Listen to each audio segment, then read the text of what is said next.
បងប្អូនស្ត្រីយើងគាត់សួរពីការកាត់ស្លាបបែបណាការកាត់ស្លាបដូចខ្ញុំបង្ហាញអញ្ចឹងគឺ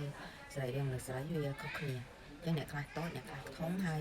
តើតម្រូវការចង់កាត់ប៉ុណ្ណាអញ្ចឹងអាចភាសាជាមួយនឹងគ្រូពេទ្យទៅ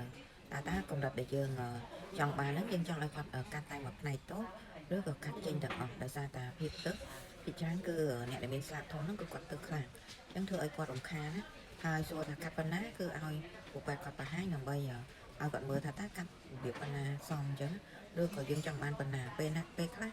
គ្រូពេទ្យគាត់ថាសមប៉ុណ្ណឹងហើយប៉ុន្តែអតិថិជនខ្លួនឯងគាត់អត់ពេញចិត្តប៉ុណ្ណឹងទេគាត់ចង់កាត់ឲ្យខ្លាំងជាងហ្នឹងពេលខ្លះគ្រូពេទ្យឃើញថាវាទៅអញ្ចឹងអាចនឹងកាត់ដល់រៀងធំបន្តិចប៉ុន្តែអតិថិជនបែរទៅជាអត់ឆ្លាញ់ទេអញ្ចឹងគំនិតនៅក្នុងការកែសម្ផស្សត្រូវគិតទៅតាមអតិថិជនដែរអញ្ចឹងបើសិនជាគាត់មានគំនិតប៉ុណ្ណាគឺប្រាប់ឲ្យច្បាស់ដោយសារតែចំណុចកន្លែងហ្នឹងអត់កាត់ដូចគ្នាទេវាអាចមានភាពរំលាយគ្នាទៅតាមតម្រូវការអតិថិជនណាអញ្ចឹងបើសិនជាយើងចង់បានប៉ុណ្ណាប្រាប់គាត់ទៅអញ្ចឹងក៏បែរនឹងសេរីឲ្យទៅតាមការពិតជាក់ស្ដែងហើយ